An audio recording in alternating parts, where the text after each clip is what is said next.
This is still a very active investigation. Investigators say they want to make sure they get to every piece of evidence that they can, but some parents say they got confused when trying to figure out how to get to their students after the tragedy. Tornadoes, fires, even winter storms. But when it happens, confusion can cost time, and time can cost lives. We spoke with a neighbor who lives right around the corner just minutes ago. He says people do live in these woods.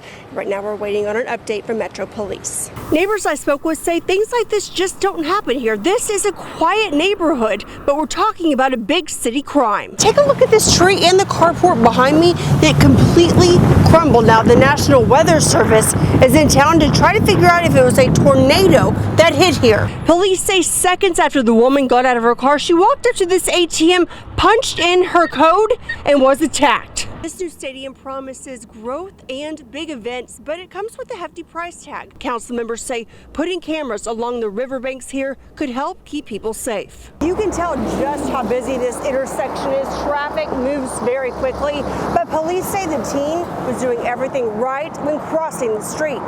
The numbers show just how dangerous this is. 113 TDOT workers have been killed in the line of duty since 1948. The military is now investigating after a video goes viral showing helicopters right here hovering over Kid Rock's house, and tonight in an exclusive interview with us, he's responding.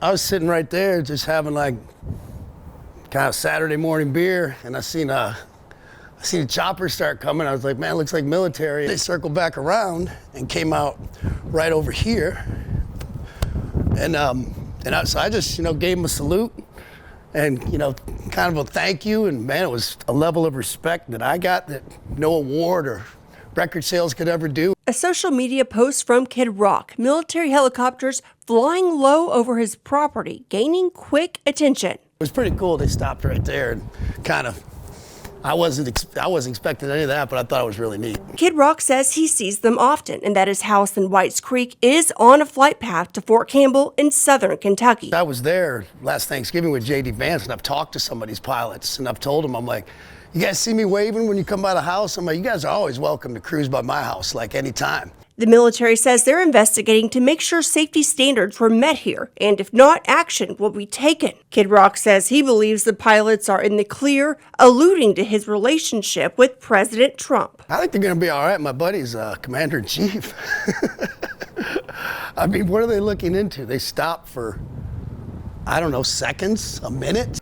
The military says this was part of training and that the timing of the flyover at the No Kings protest was a coincidence. In a jailhouse interview, Byron Childers says he wants to tell his side of the story. That I'm horribly sorry, and that was not me. Like that was something else. It was not me. But shuts down when we ask why he murdered his two neighbors, John Beidel and Stacy Wright. I don't want to talk about this now. Like, I need to relax. This was the scene on Saturday in the normally quiet Columbia neighborhood off Somerset Lane. Police say Childers arms himself with a gun, walks a couple houses down, and shoots John. When Stacy, who lives across the street, comes to see what the commotion is about, he kills her too. I'm sorry. I mean, I don't, there's nothing else I can say. I mean, what can you say? We asked Childers what he did that morning before the incident. Hung out around the house, organized the garage. Relaxed. He says he barely remembers the shootings and that John and him were friendly. Like fishing, like he'd come down, we'd give him fishing tackle, stuff like that. We'd leave tackle on his doorstep. We were fishing buddies, right?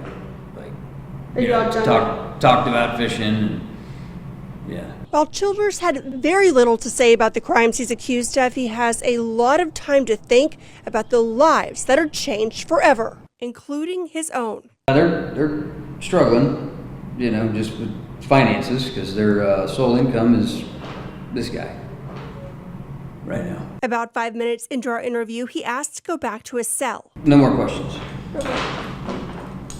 He's in jail without bond. Police say Childers shot a third person, an ice cream truck driver who survived. We have information on how you can support the victims' families on our website. Alicia. Parents following the bus their daughter is in for a field trip. What happens next is something they'll never forget. We kept noticing that The bus driver kept swerving in the lanes. She would go over the yellow, then she would come back this way and go over the white. Then impact. I was screaming along the side of the windows. I was hearing the kids. Some of the windows were busted, so I was able to clearly hear all of the chaos that had unfolded. After the chaos comes the part you don't see. None of us are really getting any sleep.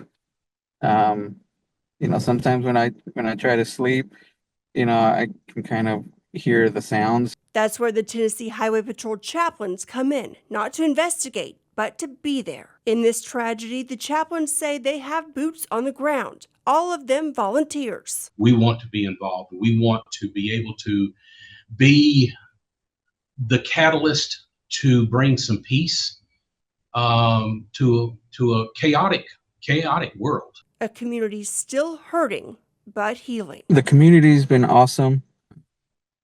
They've been doing great. If they could keep, supporting, the kids. The GoFundMe and prayers, really, because prayers do work. The daughter of the parents in our story was hospitalized after the crash, and a lot of families involved in this could use help with medical bills. Bob and Haley. A high school football game bringing the McEwen community together in hard times. Unbelievable. Couldn't believe it. It's like I told somebody today, I told her a while ago, I don't have words.